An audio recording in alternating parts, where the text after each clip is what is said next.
এগুলো আমার বাড়ির ভ্যারাইটি, বাড়ির বলতে একবার কিনেছিলাম, তারপর সেই গাছ থেকে আরও নতুন নতুন চারা তৈরি করা। তো এই গাছটা আমার অনেক আগে কেনা। আরেকটা গাছ আছে, এটা ফুল আমি দেখাতে পারবো না এখন, সেটা ফুল এখনও কুড়ি আছে। আর এইগুলো যেগুলো দেখছেন, এটা হচ্ছে এই ফুলটার সঙ্গে আরেকটা ফুলের ক্রস পলিনেশন হয়ে বীজ হয়েছিল, সেই বীজের গাছ এইগুলো দেখুন, এটা বীজের গাছের ফুল। আমার বাড়িতে পাওয়া বীজ, এদের ফুল থেকে পাওয়া বীজ। এটা হচ্ছে রেড কালারের, খুব দারুণ একটা রঙ। এটা কিন্তু বীজের গাছ, দারুণ গাছ, হাইব্রিড গাছের মতো এর মানে ক্রস বিট বলা যেতে পারে এটাকে। আর এটা গেরুয়া রঙটা একটু ফিকে হয়ে গেছে, কিন্তু রঙটা ভীষণ সুন্দর রঙ।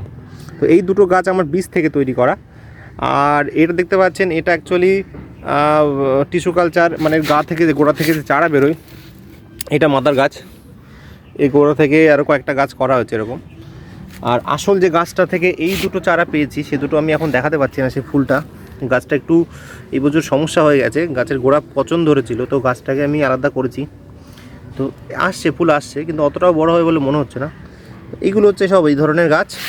আর এটা দেশি ভ্যারাইটির গাছ। এদের প্রচুর পরিমাণে কি হয়, একটা গাছ থেকে প্রচুর গাছ তৈরি করা সম্ভব এই গাছগুলো দিয়ে। যেগুলো এই ধরনের যে গাছগুলো হয়, একটু বড়ো জারবেরা যেগুলো, সেগুলোতে একটু কম হয়।